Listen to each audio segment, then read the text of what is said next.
Good morning, church. My name is Kimanzi Tuli. I'm inside in Nairobi Christian Church.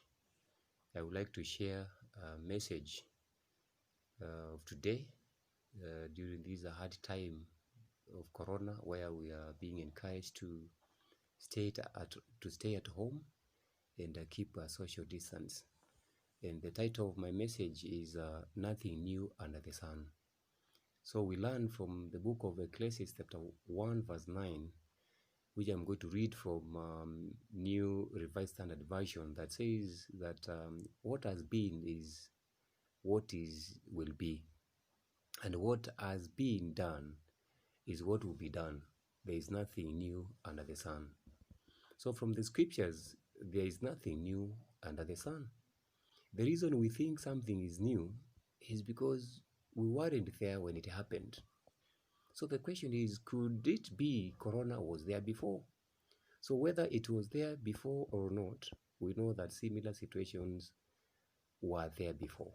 Just to mention few from the history, we had the Black Death that happened in the year 1346 to 1353, that the estimates death were over half of European population. Because it happened in Asia, it was transmitted all the way to Europe. We are aware of AIDS pandemic. It was declared in 1981 to present day. It has claimed about 35 million people. We know H1N1 swine flu pandemic 2009 to 2010 claimed about 151,700 to 575,400. We also know about West Africa Ebola pandemic 2014 to 2016 claimed about 11,325. So we are not saying we become careless because nothing new under the sun. But as we take precaution, let us trust our God instead of allowing fear and panic to dominate us. Let us be aware that pandemics have been there, but God has always taken his people through those pandemics, and they have come out victorious. Let me take us to a case in the Bible, a case of leprosy in Leviticus chapter 13, verse 45 to 46. You can go ahead and read that, but I'm going to mention what really was expected for someone with the kind of sickness. And we learned that you are expected to wear torn clothes, let the hair be unkempt, cover the lower part of your face and cry out with a loud voice and clean. So you see, God in his wisdom gave directives for people to isolate themselves and keep a distance. So the idea that the government is coming up with is not new. In fact, it is not serious, it is war before. And in verse 38 to 44, you learn among the things that will make people to be isolated, both men and women, who are white spots on skin, reddish white score, also on bald heads or forehead. So it seems that if we are living during this period of time, many of us will be living in an isolation place. And so as long as you had the disease, you remained unclean, and you were to live alone outside the camp. And so an example of this kind of pandemic was Miriam in Numbers chapter 12 verse 9 to 15. We learned that Miriam was isolated outside the camp for 7 days. The pandemic was serious. It changed the views of people. People were discriminated. It brought people's self-esteem down. You were viewed as an outcast, and you were to stay away from other people. Just the way the government is saying we need to isolate those who have the virus and all that of Corona, then it is what was happening. They're borrowing that from the Bible.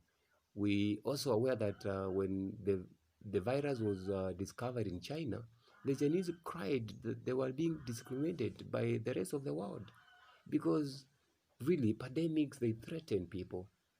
They bring all kinds of reactions, and people react in different ways, but it is normal before we can learn how to handle such cases.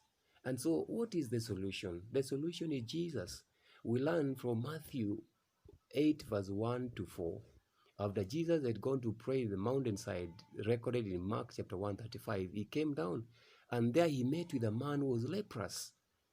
And while people couldn't touch any person with leprosy, even come close, Jesus would do that. Why? Because Jesus was and is above any illness. He is more superior than any sickness. He is above nature and can change nature since he created that nature. And so, my brothers, it's my prayer that we will be able to run to Jesus, who is the solution. So what are the lessons? Just like this leprous man, we should cry to Jesus over our current pandemics or pandemic of corona, because he is able to get us out. Jesus is able to meet us at this point, this time. We need to pray for each other and see how we can support each other. Jesus' desire is to heal not only our physical diseases, but most importantly, our spiritual disease, namely sin. Brothers and sisters, sin is a pandemic that is claiming our lives. And if we were to fear sin the way we are fearing corona, I am telling you, many people will get to heaven. And that is my prayer, that as we are afraid of corona, taking precautions not to be infected, also let us take precaution and avoid sin that we are not also being infected. In conclusion, let us take this pandemic to Jesus, just like this leprous man. Let us take the pandemic to Jesus, and those infected and affected by corona to Jesus through prayer, and he will indeed see us through. So, my brothers and sisters, let us get to know more about one another, support each other, and pray for one another, and do what we can to make sure that we remain united. God bless you.